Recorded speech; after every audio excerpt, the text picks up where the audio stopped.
సొగసులు ఇమ్మని నిను బతిమాలని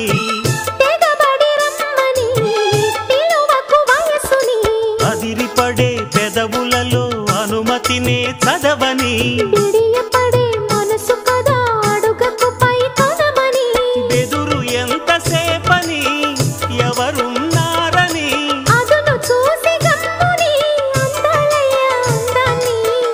బయట కొంగు ఎంతో మంచిది జారుతున్నది పాడు సిగ్గు ఎంతో చెడ్డది ఆపుతున్నది